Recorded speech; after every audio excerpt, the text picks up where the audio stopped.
Boa noite, senhor presidente, boa noite, senhores vereadores, boa noite, público que nos acompanha na galeria, público que nos acompanha pela internet e pela TV Câmara.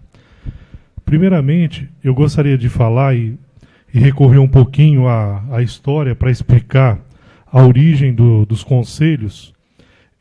A existência dos conselhos, tanto no Brasil, em todos os municípios, em todos os estados brasileiros, foi inspirado no pensador italiano Antonio Gramsci. Quando o Gramsci ele pensa na questão dos conselhos, a finalidade dele é de tentar democratizar a sociedade italiana, entendendo que a democracia ela tem que ser uma democracia participativa, onde a população é convocada a participar e fazer valer os seus interesses dentro da sociedade. E que o governante ele não governa um país, uma sociedade, isoladamente, e que ele vá até os conselhos buscar orientações para poder administrar.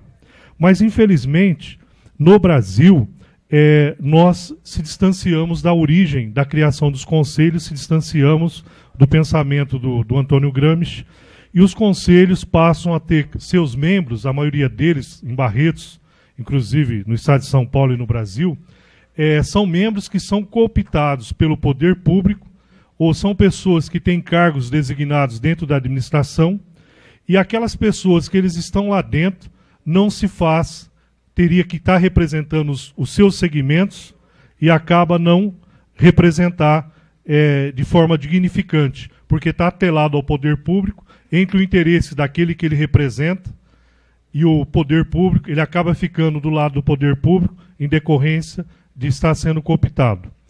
E eu quero citar aos senhores que isso aconteceu também com o Quilombo de Palmares. O Quilombo de Palmares, localizado entre o estado de Alagoas e Pernambuco, teve uma duração de quase 100 anos, teve também uma população de 92 mil habitantes e só conseguiu ser destruído, conseguiu ser eliminado, porque os poderosos conseguiram colocar gente lá dentro, conseguiu colocar gente dedo duro lá dentro, e para poder levar as informações para fora, ocorreram várias tentativas de acabar, de destruir o Quilombo de Palmares, mas só foi possível acabar com o Quilombo de Palmares depois que veio o exército português com Domingos Jorge Velho e aí bombardeou o Quilombo de Palmares, eliminando totalmente o Quilombo de Palmares. Não só eliminando, e evitando deixar qualquer vestígio da cultura negra para que pudesse servir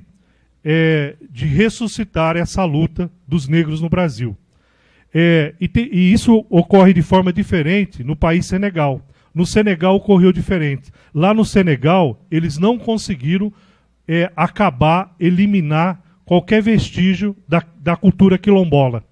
E lá, os negros, até hoje, eles mantêm o perfil com a cultura quilombola, coisa que não aconteceu no Brasil, principalmente com o Quilombo de Palmares. Eles tiveram cuidado de eliminar e não deixar nenhum vestígio da cultura quilombola através do Quilombo dos Palmares. A gente cita o Quilombo dos Palmares porque foi o mais importante que existiu no Brasil, mas no Brasil tinham quilombos por todos os cantos do país, que era uma forma que o negro se encontrava de resistir a essa repressão violenta praticada pelo homem branco.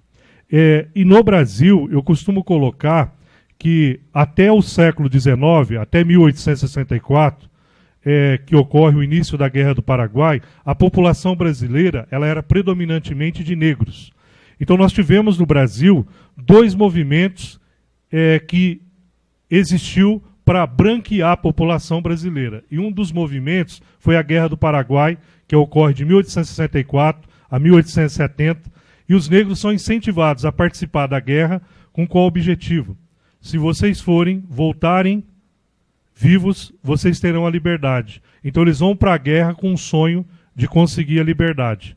E durante a guerra, na caminhada até a guerra, eles não dão armas para os negros, só dão no momento que chegar lá na guerra, porque eles têm medo que o negro utilize a arma para conquistar a sua liberdade. E aí os negros vão para a guerra, e eles, na Guerra do Paraguai, e são colocados na frente.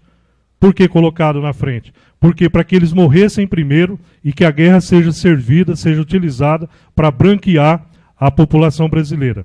E o outro movimento de branqueamento da população brasileira foi a questão do incentivo à imigração europeia. Quando termina a escravidão no país, assinada a Lei Áurea em 1888, o negro não é aceito dentro do mercado de trabalho.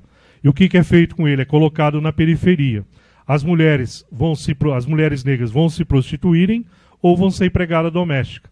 E quando empregada doméstica, se elas ficarem grávidas, as mulheres negras, para elas não serem demitidas, elas eram obrigadas muitas vezes a praticar o infanticídio.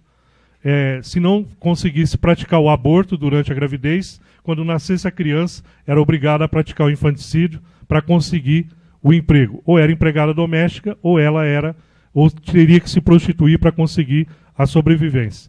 Então essa é a liberdade que tanto se falava e se fala, hoje muito menos, em relação que foi dada ao negro.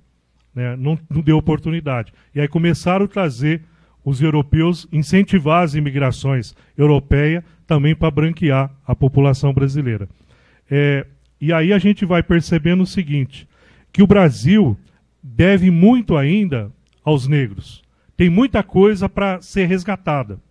E a minha torcida aqui é para que esse conselho que surge hoje a partir dessa lei não seja um conselho que seja cooptado, mas que seja um conselho de pessoas sérias, honestas e que realmente dignifique a luta pela negritude, pelos direitos do negro na nossa sociedade. E que seja um conselho que não venha representar interesses de governantes, mas que venha representar e lutar pelo interesse do negro na nossa sociedade. Porque a gente precisa muito e que vocês recuperem esse princípio dos conselhos quando eles surgem dentro do princípio gramsciano. Né? Então é justamente isso que eu gostaria de falar a vocês. E quando branqueia, faz esse movimento de branquear a população negra no Brasil, a elite brasileira ela passa a ter medo que acontece no Brasil o que aconteceu no Haiti. No Haiti os negros se organizaram, se uniram, se rebelaram contra o poder estabelecido, tomaram o poder e proclamaram a independência do Haiti. E esse era o medo que a elite brasileira tinha, que os negros se organizassem, por ser a maioria da população, se organizassem, lutassem pela independência do país e assumissem o poder e governassem esse país e defendessem o interesse genuinamente da população brasileira. Então, eu voto favorável a esse projeto e torço para que esse projeto, para que esse conselho honre a história do negro no Brasil e lute em defesa do negro barretense. Tá? Então é isso que eu torço para que aconteça. Então, pode contar com o meu voto e vocês estão de parabéns. Espero que esse conselho seja um conselho que seja um exemplo para a nossa sociedade barretense e ajude também a implantar políticas voltadas pela etnia negra, né, que a gente sabe que existe uma carência muito grande de muitas políticas